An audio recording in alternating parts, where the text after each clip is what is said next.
Voilà, vous venez d'écouter quelques minutes de Daniel Kobi, mon ami Daniel Kobi,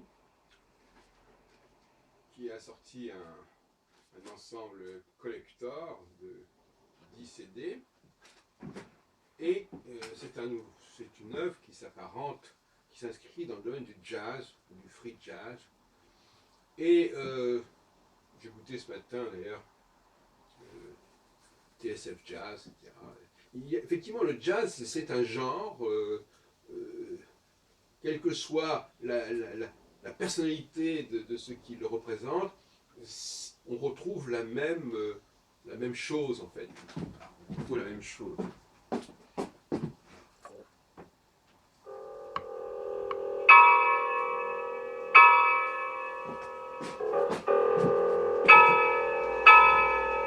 Voilà, toujours du Kobi.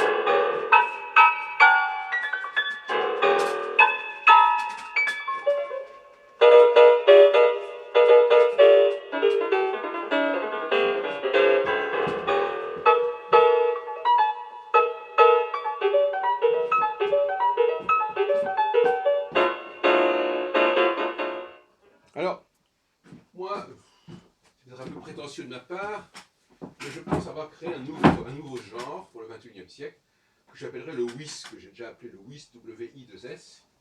Et je laisse à nos auditeurs le soin d'apprécier si le WIS peut générer autant de fidèles, au niveau non pas du public, mais au niveau des compositeurs, que l'a fait le jazz au siècle dernier. Ça paraît un peu ambitieux, mais qui sait. Donc voilà, donc je vous redonne un peu le genre que j'ai créé.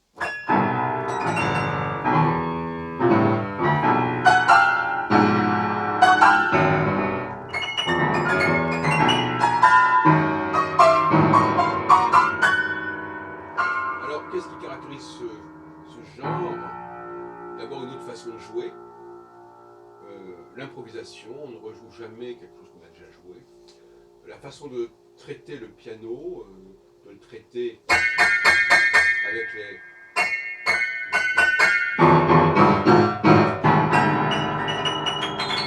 Donc toi, soit...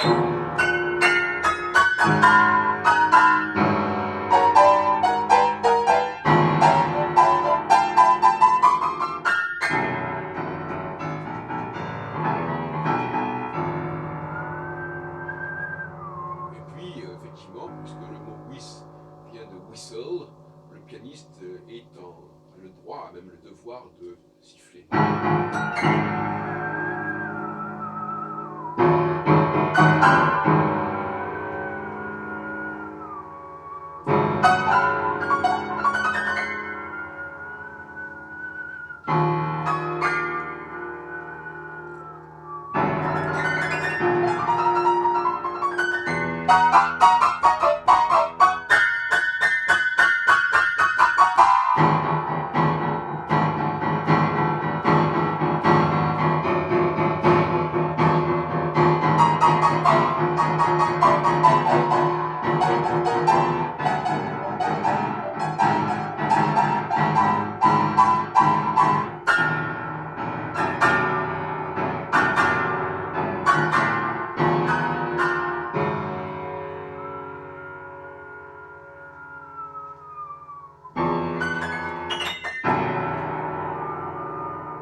En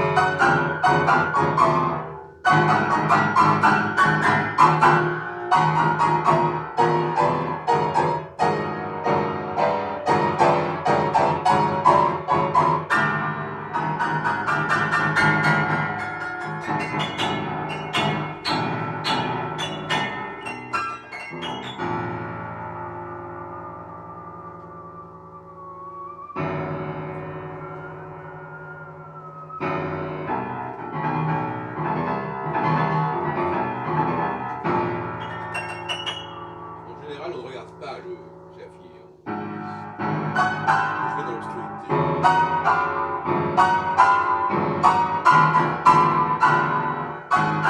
Alors, je me rejoue un petit peu, je me fais rejouer un peu de copie pour parier.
Alors, vous avez compris que le sifflement apporte l'élément féminin, l'élément douceur, alors que le piano apporte l'élément violence.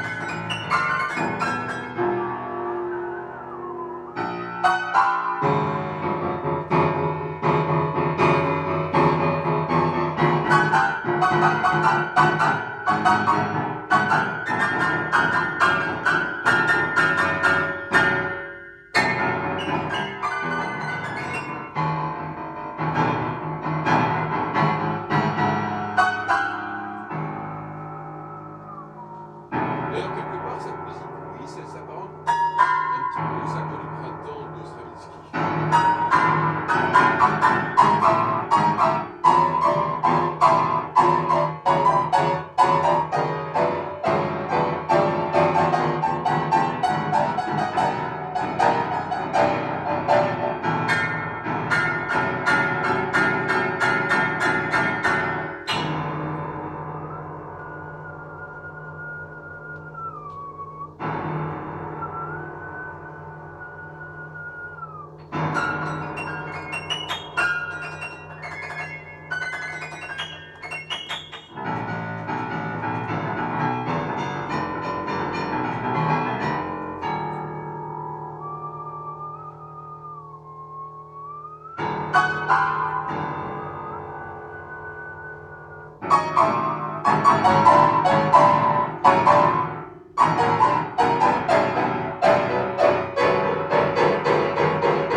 Alors, moi, je suis disposé à former des jeunes compositeurs à ce style de musique, à cette technique de musique, et le WIS peuvent me contacter sur Facebook. La musique dans le sang, la musique dans le sang, SANG sur Facebook, ou sur mon mail téléprovidence@yahoo.fr.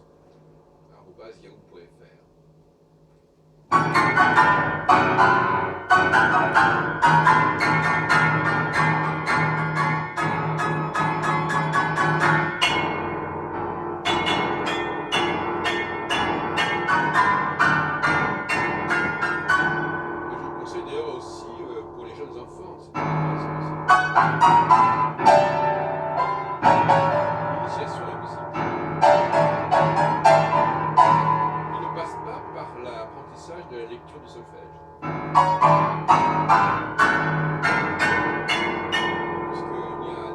on n'a pas besoin de regarder le clavier, on n'a pas besoin de reprendre le partition. Maintenant, s'il y a des gens qui veulent en aval prendre des choses, pourquoi pas. Il y a des pianistes qui sont capables de transcrire et même de rejouer, de s'inspirer.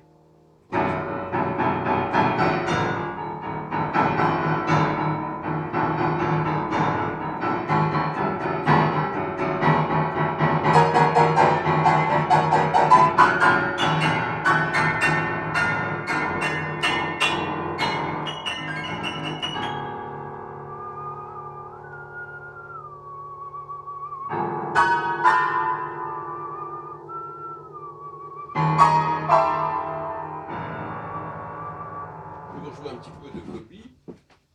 On va jouer un peu de Kobi pour changer.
Comme disait l'interprète du dernier film de Lelouch, qui est axé sur un compositeur, qui est interprété par Jean Jardin,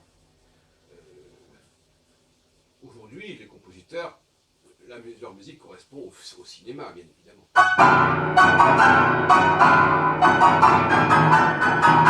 je suis tout à fait disposé à faire une musique de film.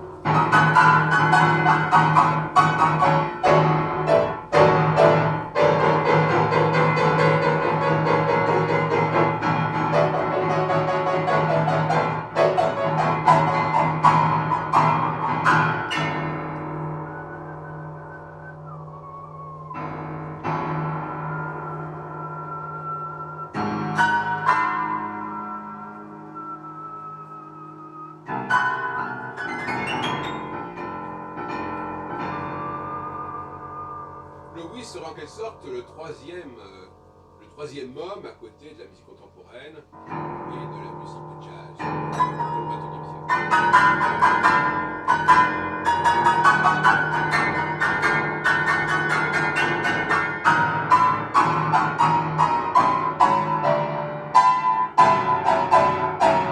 Parce que la différence de la musique contemporaine, qui est une musique complexe, une musique pluri-instrumentale, souvent, là nous avons quelque chose où il y a un interprète qui est tout seul en fin de compte, puisque à la fois il joue du piano et il siffle, et il y a une continuité, il y a une continuité qui ressemble à celle d'une sonate de Beethoven, par exemple. De Prokofiev.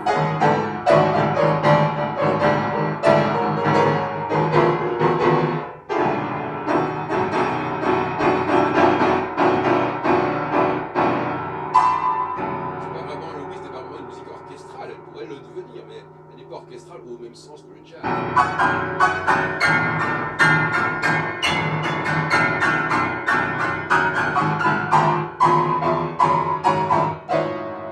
Parce que le problème de l'orchestral, c'est que généralement, ça génère des standards, ça génère des textes, et c'est très... L'orchestre, c'est pas du tout spontané, l'orchestre, à mon avis.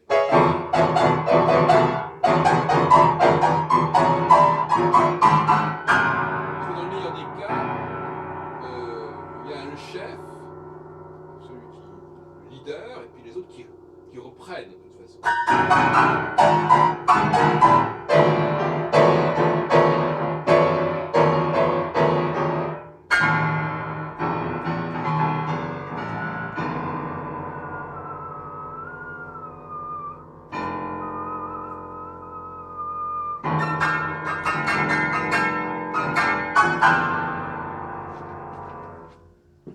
toute façon, vous avez de nombreux échantillons de ma musique sur Internet.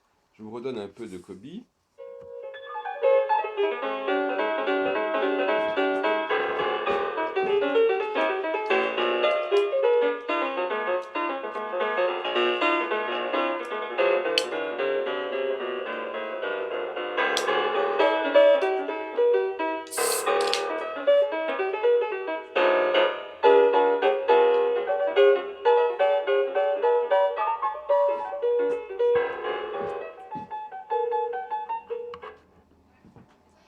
Kobe a bien intégré, il est né en 1957, je crois, ou 58, il a bien intégré les codes du jazz, il n'y a pas de souci.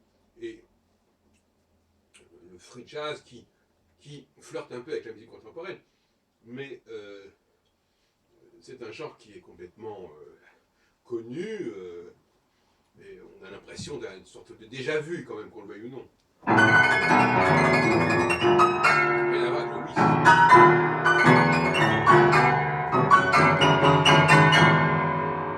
Alors, je répète encore une fois, avec le whist, on joue avec les doigts de temps en temps, mais on joue beaucoup avec cette partie-là, n'est-ce pas?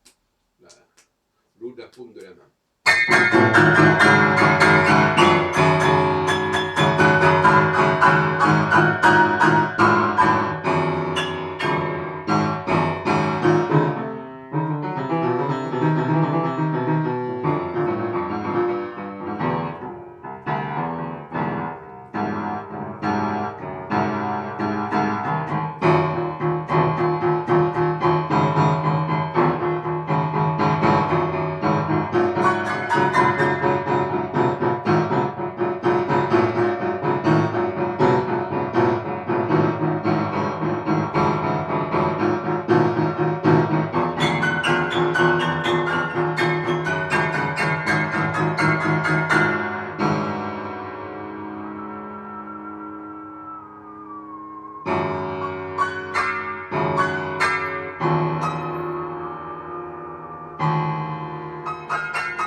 Le fait de pouvoir siffler en même temps que l'on joue du piano n'est pas évident.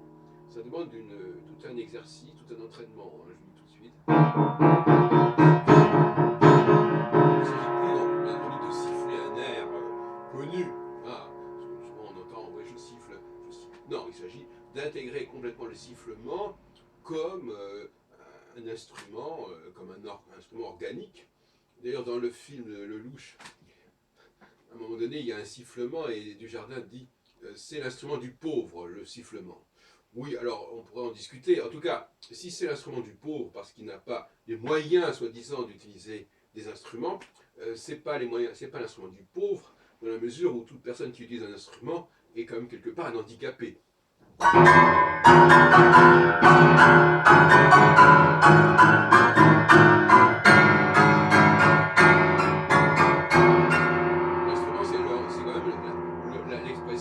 D'un manque, d'une incapacité à produire le son par soi-même et à devoir le faire à travers un instrument extérieur. Donc on n'est pas très dans l'écologie d'ailleurs à ce sens-là.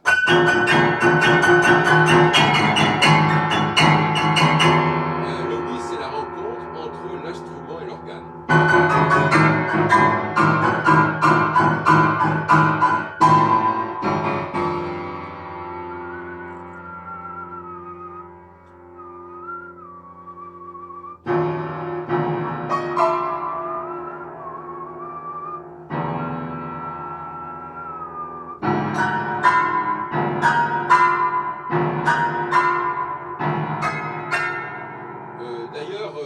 dans d'autres vidéos, j'ai développé la thèse selon laquelle on pouvait aussi faire le whist, non pas avec un piano, mais avec un carton d'emballage. Hein. Bon, par exemple, on pourrait prendre ce carton là du coffret de notre ami Kobe.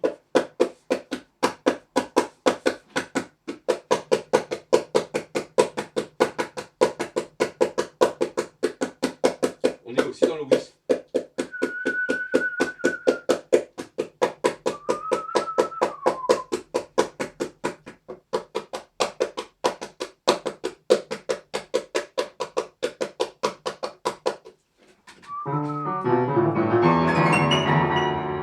Voilà, je vais vous laisser ces réflexions.